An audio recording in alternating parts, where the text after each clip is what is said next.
Hello, everybody. Good morning. Happy Saturday. It's Dave Neal, stand-up comic and host of Bachelor Nation News. And we have night one contestant who did not get a rose, Leka, apologies if I'm pronouncing this wrong, pissed at producers.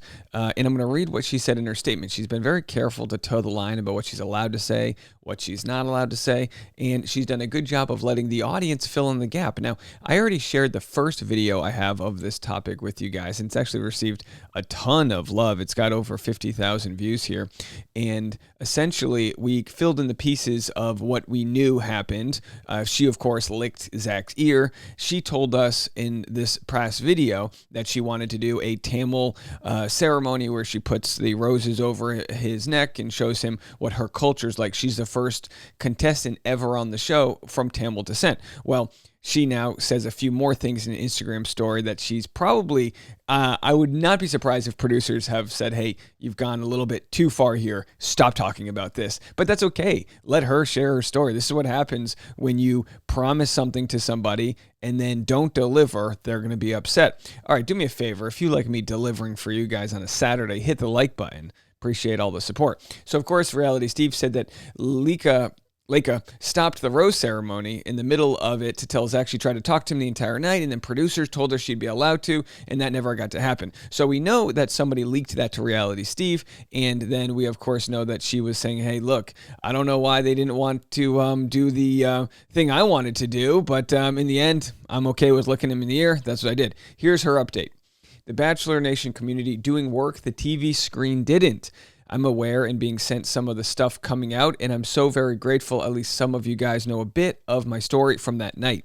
Also, to those that said I should have gone with flower garland entrance instead, how could I have done that without being given the prop in my hand? Yeah, we have to remember this. They don't show up to the show with the pigs or the party buses. For the most part, those aren't their props. Now, maybe a vibrator, maybe there's certain things that they do bring to the table, but they're, quarantined in one way or another in a hotel for 3-4 days before going on the show. She didn't bring roses. I mean, maybe she should have. Maybe she should have had roses ready to go.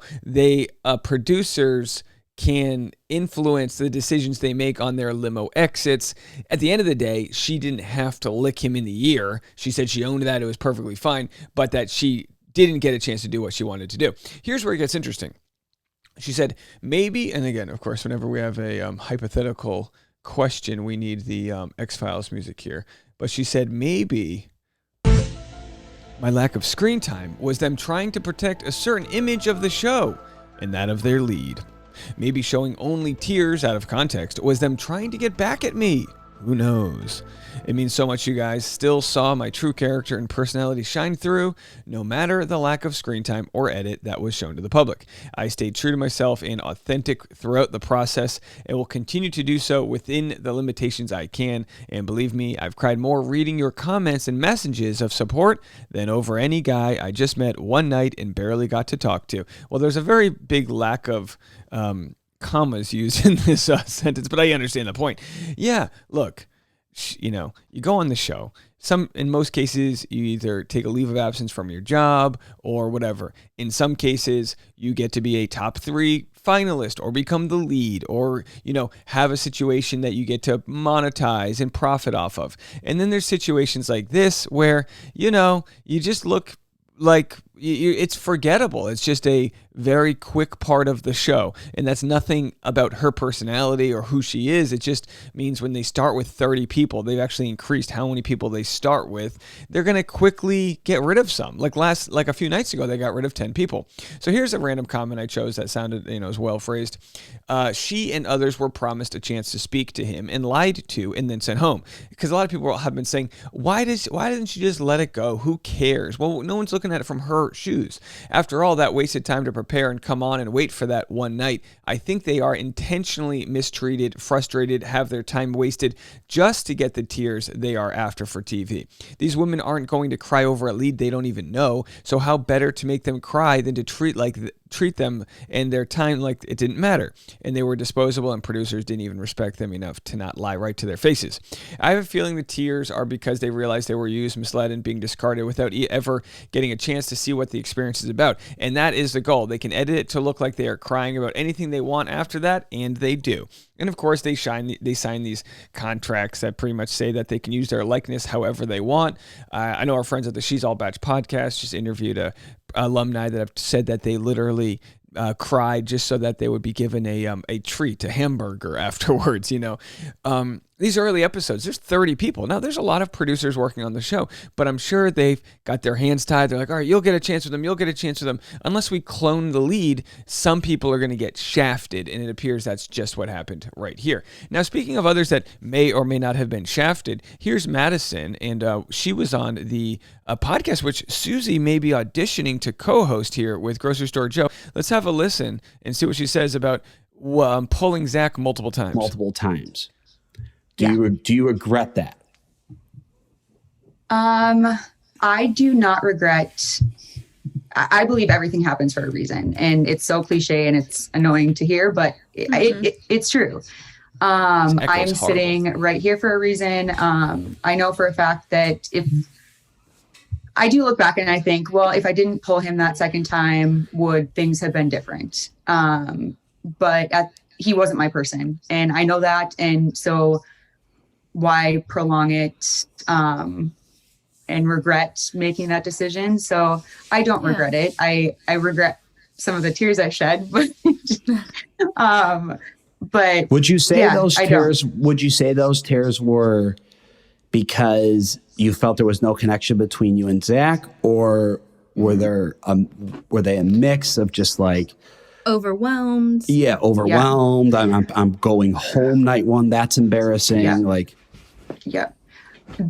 So a comment I made, and I don't know if it was like I gave up my life for him or whatever.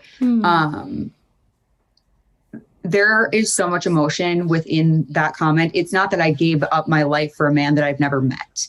It is I put my life on hold to pursue a chance at love with someone who might be that person. I knew exactly what I was getting myself into. At the end of the day, it didn't work out. But in hindsight, it is the truth. I did have to, take a hit for my business and, I've got employees, but they couldn't handle everything while I was away. And what do you do? Even my sisters. I own my own business, medical aesthetic marketing and consulting.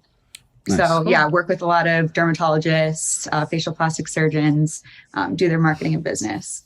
But having to put that on hold, and I'm so grateful that I have wonderful clients that I'm still able to work with now that I'm back. But it's when I said that it is you have to sacrifice a lot in order to put this opportunity into reality. All right. Well, there's Madison. She sounds like a level-headed person right there. Now, just to provide some sort of a way that I can relate, I did a game show a couple years ago. You might have seen it. It was stupid. A buddy asked me to do it. I never do these things. I'm in Screen Actors Guild. And when you're in SAG and you get offered to do these game shows, it just feels like belittling and desperate. But it was during the pandemic. And I was like, all right, I'll do the game show with you guys. We'll have fun. The first time we did it, I think I won $600. We split, we each got $600. And then the second time we did the game show, we lost.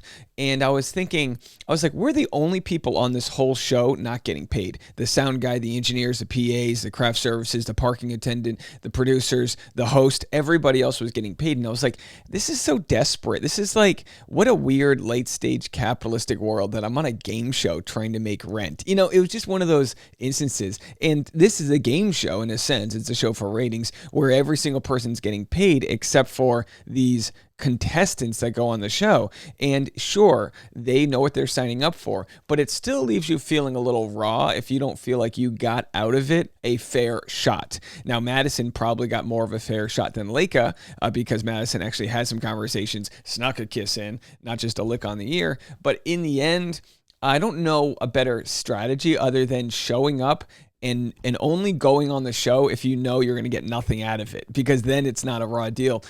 Will Zach keep you along these early stages of the show? It's all based on attraction for the most part. Even if you don't hit it off with him because his eyes are busy because there's so many people, is he into you? Is there a spark? Will he keep you around and have a better shot on a group date or a one-on-one? And of course, these are two examples where that didn't happen. Now, very quickly, here's an example where somebody did get a rose. Of course, Victoria Jameson, she's an influencer. I hate to use that term because we're all more than that, but she's got, 1 million followers on TikTok, 6 figures here on Instagram.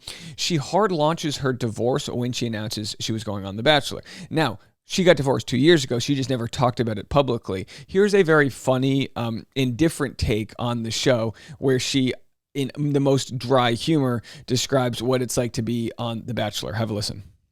Is absolutely wild, y'all. Went on the strangest first date of my entire life last week. It was actually a blind date. I had seen him before and we had a bunch of mutual friends. When I tell you guys, this man went all out for this date.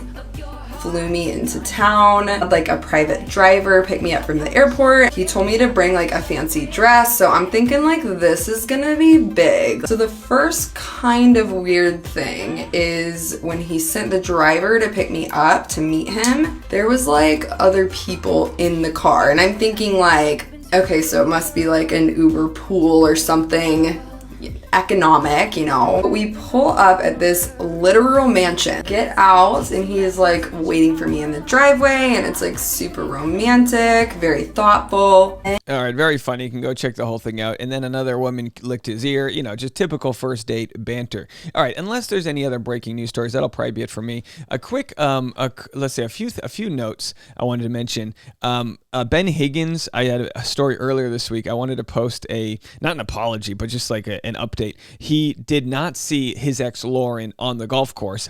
I thought he did, but it turned out they were talking about Lauren Zima, Chris Harrison. So it was a very confusing story. But in my thumbnail, it said Ben Higgins reunites with ex or something like that. That didn't happen. He reunited with his ex's now husband. So that's an update there. And then another one, as far as my story yesterday on purity culture, I just want to continue to remind people. I'm assuming those that were so turned off by my video would have already unsubscribed. But in case you didn't, and again, we didn't lose any subscribers. It was a net zero. We lost a couple, we gained a few. It's whatever. I'm going to speak my truth, but I just want to remind people, I don't have a vendetta against Christianity or any other religious beliefs. It is off of those who grift, and by grift I mean sell people an ideology they don't necessarily believe in and profit off of. So the idea of a rant against purity culture, that's not a rant against people that wait for marriage to have sex. It's a rant against this industry that exists, that's toxic, that is shaming people for making those decisions. Now, you might belong to a church where that doesn't happen. Good for you. Plenty of people have different circumstances. So it's important to realize just because you might not fit into the mold of someone who is affected doesn't mean the problem doesn't exist. All right, folks, everyone have a fantastic weekend. I'm going to be shooting something very special if you're still checking this out. I'm going to be shooting the reaction video to me watching my wedding video for the first time. I'm actually nervous because I'm so excited. It's going to be emotional and fun. So if you want to see me watching that video along with the video, I'm going to be posting that as soon as it's ready over on Patreon at patreon.com/Dave Neal. So go check that out. Link in the comment section if you want to join patreon.com/Dave Neal. Have a fantastic weekend, everybody. We'll see you back here on Monday.